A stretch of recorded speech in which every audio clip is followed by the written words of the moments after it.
Czy Iran naprawdę zrobi bombę atomową? To jest dziś jedno z najważniejszych pytań o Bliski Wschód, bo po tej wojnie problem nie polega już tylko na tym, ile Iranowi zniszczono. Problem polega na tym, jaki wniosek wyciągnęli z tego ludzie, którzy rządzą w Teheranie. Wyobraź sobie ciemny tunel pod Isfahanem. Na ziemi stoją zniszczone budynki. Po atakach część irańskich ośrodków atomowych została ciężko uszkodzona. Ale do tych podziemnych tuneli inspektorzy ONZ od atomu już nie wrócili, a właśnie tam mogła zostać część najbardziej wrażliwego materiału. To nie jest odcinek o tym, że Iran już dziś ma bombę. Nie ma na to potwierdzenia. To jest odcinek o tym, że ta sama wojna, która miała go zatrzymać, mogła przekonać Teheran, że bez bomby nie przetrwa. Dziś pytanie nie brzmi już, czy Iran potrafi zrobić atom. Pytanie brzmi, czy Iran uznał, że musi to zrobić. Jest czwartek, 2 kwietnia 2026 roku. Wojciech Cegielski, zapraszam na podcast Świat. Wyjaśniamy. Na podcast Świat zaprasza Wojciech Cegielski, korespondent zagraniczny Polskiego Radia. W tym odcinku opowiem Ci historię o tym, jak ta sama wojna, która miała zniszczyć irański program atomowy, mogła właśnie dać najmocniejszy argument za jego rozwojem. Za chwilę dojdziemy do tego, co Iran ma dzisiaj i czego nie widzą inspektorzy. Ale najpierw jedna rzecz, bez której tej historii nie da się zrozumieć. Bo irański program atomowy nie zaczął się od ajatollahów i nie zaczął się przeciwko Ameryce. Zaczął się z jej pomocą. W latach 50. XX wieku Iran i Stany Zjednoczone podpisały umowę o współpracy atomowej. W 1967 roku w Teheranie ruszył badawczy reaktor atomowy z paliwem dostarczonym przez Amerykanów. W 1970 roku Iran wszedł do układu o nierozprzestrzenianiu broni jądrowej. I tu od razu wyjaśnienie. Układ o nierozprzestrzenianiu broni jądrowej, czyli NPT, to po prostu taka międzynarodowa umowa. Nie budujesz bomby atomowej, a w zamian możesz rozwijać cywilny atom pod zewnętrzną kontrolą, czyli prąd i badania. Tak, bomba nie. W latach 70. szach, czyli ówczesny władca Iranu, marzył o nowoczesnym kraju. Chciał energii, technologii, prestiżu. Atom miał być symbolem awansu, jak neon na dachu państwa. Patrzcie, jesteśmy nowocześni. A potem przychodzi rok 1979, rewolucja islamska. Miliony na ulicach i ucieczka szacha z kraju. Władzę przejmują duchowni, czyli ajatollahowie. Iran zrywa z Zachodem, Stany Zjednoczone stają się wrogiem. Izrael też. Program atomowy nie znika, ale od tej chwili działa już w zupełnie innym świecie. I tu jest pierwszy ważny obraz tego odcinka. Ten sam program atomowy, który miał dawać Iranowi prąd i prestiż, z czasem zaczął dawać mu coś innego. Strach przeciwnika i polityczną siłę. To trochę jak z nożem w kuchni. Najpierw służy do gotowania, ale w złym momencie może stać się bronią. Puenta tej części jest prosta. Irański atom nie zaczął się jako projekt wojskowy, ale historia popchnęła go w stronę logiki wojny. No właśnie, i tu zaczyna się rzecz najtrudniejsza, więc pozwól, że powiem ją bardzo prosto. Przez lata świat słyszał alarm. Iran jest blisko bomby. Za chwilę, za kilka miesięcy, za rok. No i rzeczywiście pojawiały się kolejne alarmujące momenty. W 2002 roku świat dowiedział się o 2 ważnych miejscach – Natanz i Arak. To nie są magiczne słowa, to po prostu nazwy ośrodków związanych z irańskim programem atomowym. Natanz było jednym z głównych miejsc wzbogacania uranu, czyli miejscem, gdzie Iran podkręcał materiał atomowy, żeby był coraz bardziej wartościowy z punktu widzenia programu. Arak był ważny, bo mógł dawać Iranowi inną drogę do zdobycia materiału potrzebnego do zrobienia bomby. No a potem doszedł jeszcze Fordo, tajny podziemny ośrodek ujawniony publicznie w 2009 roku. I teraz najważniejsze. Sam program atomowy to jeszcze nie jest bomba. To jak składanie bardzo trudnej układanki. Jedna część to materiał, druga to wiedza, trzecia to technologia, a czwarta to rakieta albo inny sposób dostarczenia ładunku do celu. Dlatego przez lata mocna była teza, że Iran mógł chcieć nie tyle gotowej bomby, ile możliwości jej zrobienia bardzo szybko, jeśli uzna, że już musi. Powiem to jeszcze prościej. To trochę jak ktoś, kto nie trzyma pieniędzy w ręce, ale ma już otwarty sejf. Zna kod i stoi przy drzwiach. Jeszcze nie wziął gotówki, ale każdy widzi, że może to zrobić w każdej chwili. I właśnie tak dlatego tak ważne było porozumienie z 2015 roku podpisane przez Iran. Podpisane także przez Zachód, no i Stany Zjednoczone Baracka Obamy. To porozumienie miało przyhamować program. Iran miał mieć dużo mniej wzbogaconego uranu i dużo wolniej zbliżać się do momentu, w którym mógłby zrobić skok do bomby. W zamian miał dostać złagodzenie sankcji, które przez lata trawiły irańską gospodarkę. A potem w 2018 roku następca Obamy, Donald Trump, wychodzi z tej umowy. Iran odpowiada kolejnymi naruszeniami ograniczeń, no i cały mechanizm wraca tylko już na wyższym poziomie napięcia. I to jest właśnie to nieco już chyba nadużywane słowo odstraszanie. Tak jak tłumaczył mi to rok temu w podcaście Świat Orientalista Marcin Krzyżanowski, jeden z najlepszych polskich ekspertów od Iranu. Iran nie dąży do posiadania broni nuklearnej jako takiej. Iran chce osiągnąć status państwa progowego, czyli państwa, które ma zmagazynowaną wystarczającą ilość materiału rozszczepialnego oraz odpowiednie technologie, żeby w razie zagrożenia właśnie w ciągu kilku tygodni, kilku miesięcy móc taką bombę zbudować. Czyli nie chodzi o to, że Iran już tę bombę miał.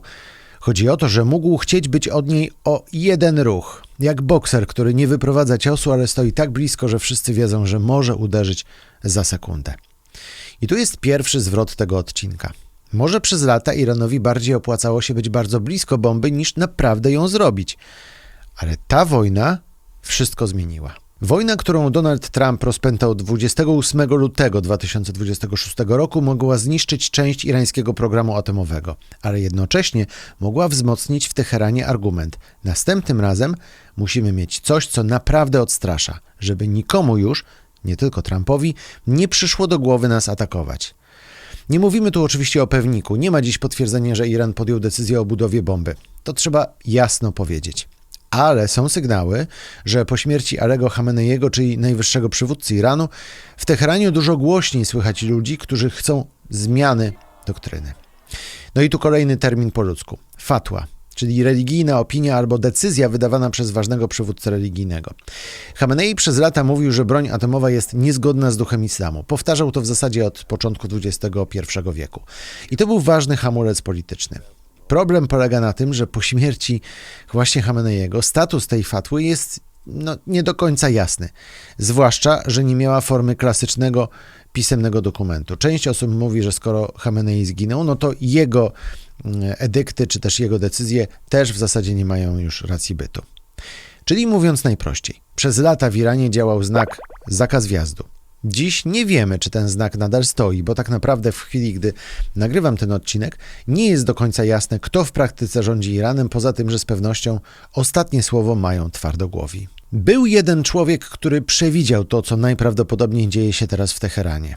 To Marcin Krzyżanowski, właśnie tutaj, w naszym podcaście, rok temu, na długo przed tą wojną.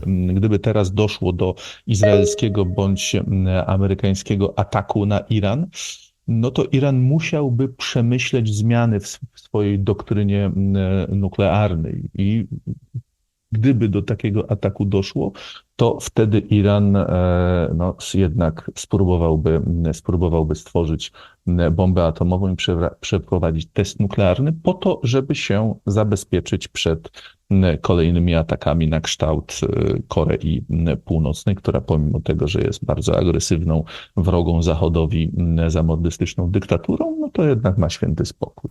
I to jest główny zwrot tego odcinka. Wojna mogła nie tyle przyspieszyć technikę, ile zmienić psychikę państwa. Bo możesz zbombardować hale, możesz zniszczyć wirówki, uszkodzić laboratoria.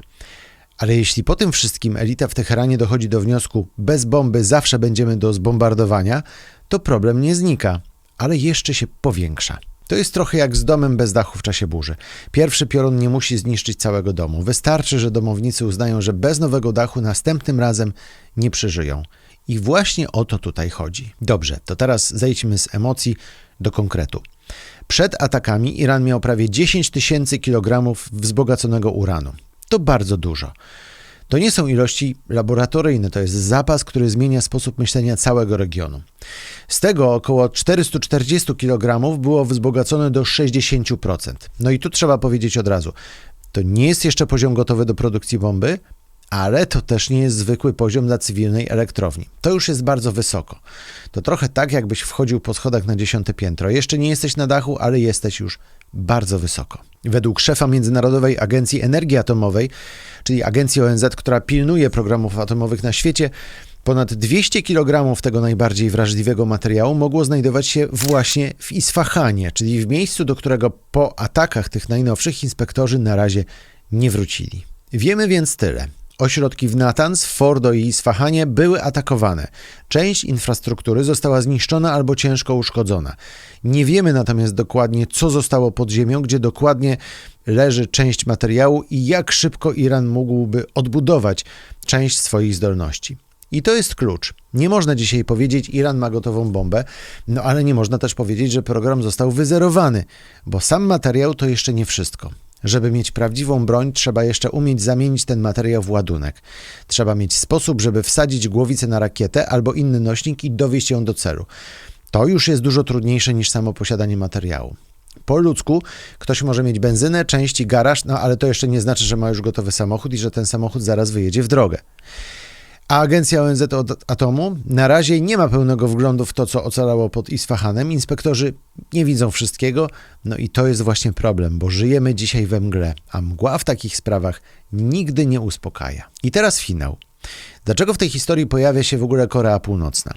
Nie dlatego, że Iran i Korea to samo. To nie to samo, to są inne kraje, inne gospodarki, inne zupełnie pozycje. Ale jest jedna brutalna lekcja, którą w Teheranie wszyscy widzą. Państwo, które ma prawdziwą broń atomową, a o to właśnie jest podejrzewana Korea, jest traktowane zupełnie inaczej. Wcale nie lepiej moralnie, nie mądrzej, po prostu inaczej, ostrożniej, z większym strachem. I właśnie dlatego Marcin Krzyżanowski mówił o Korei Północnej i o tak zwanym świętym spokoju, no bo z perspektywy ludzi w Teheranie taka logika może wyglądać kusząco. To nie chodzi o prestiż, to nawet nie chodzi tylko o Izrael, chodzi o przetrwanie systemu. Jeśli mamy atom, to nikt przy zdrowych zmysłach nie będzie nas atakował. Bo czy Stany Zjednoczone, nawet pod Donaldem Trumpem, choć przez chwilę pomyślały, żeby zaatakować Koreę? Absolutnie nie. I tu pojawia się Arabia Saudyjska. Dlaczego? Bo Arabia Saudyjska i Iran to od lat dwaj najwięksi rywale w wojnie o wpływy na Bliskim Wschodzie. Chodzi oczywiście o trwający od wieków konflikt między sunnitami a szyitami, czyli największymi odłamami islamu. Saudowie to mocarstwo sunnickie, Iran to mocarstwo szyickie. Jeśli więc Iran naprawdę pójdzie po bombę, no to Saudowie mogą dojść do wniosku, my też nie możemy zostać z pustymi rękami. Już kilkakrotnie zwracali się do Stanów Zjednoczonych o pomoc w tym, żeby zbudować elektrownię atomową, czy żeby zacząć program nuklearny. Na razie Stany Zjednoczone odmawiają. Kluczowa sprawa, na razie. Czyli bomba Iranu nie byłaby tylko problemem samego Iranu. Mogłaby też uruchomić efekt domina. Jedno państwo sięga po najgroźniejszą polisę ubezpieczeniową świata, a sąsiedzi zaczynają pytać, czy czasem też jej nie muszą wykupić. I teraz moja jedna mocna teza na koniec. Iran po tej wojnie może zacząć myśleć właśnie jak Korea Północna. Nie w sensie kopiowania wszystkiego 1:1 oczywiście, tylko w sensie takim bardzo ważnym, prawdziwe bezpieczeństwo daje nie bliskość bomby, tylko sama bomba. I jeśli taki wniosek naprawdę dojrzewa dziś w Teheranie, to ta wojna mogła nie zatrzymać irańskiego atomu, mogła tylko zmienić jego następny cel. Bo to nie jest historia o tym, że Iran ma bombę atomową. To jest historia o tym, że po tej wojnie Iran może jej chcieć bardziej niż kiedykolwiek wcześniej. I teraz pytanie do ciebie. Czy myślisz, że ta wojna zatrzymała Iran, czy właśnie przekonała go, że bez bomby nie będzie miał świętego spokoju? Napisz w komentarzu. To był podcast Świat, najlepsze miejsce w polskim internecie, żeby zrozumieć Bliski Wschód, ale i cały świat. Jeśli takie odcinki pomagają ci zrozumieć świat, subskrybuj i powiedz o nas swoim znajomym. Jesteśmy też na Instagramie, TikToku czy Facebooku. Tam wrzucamy szybkie newsy i aktualizacje. Wojciech Cegielski, dziękuję za uwagę i do zobaczenia.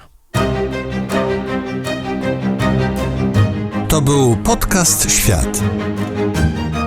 Do usłyszenia w kolejnym odcinku.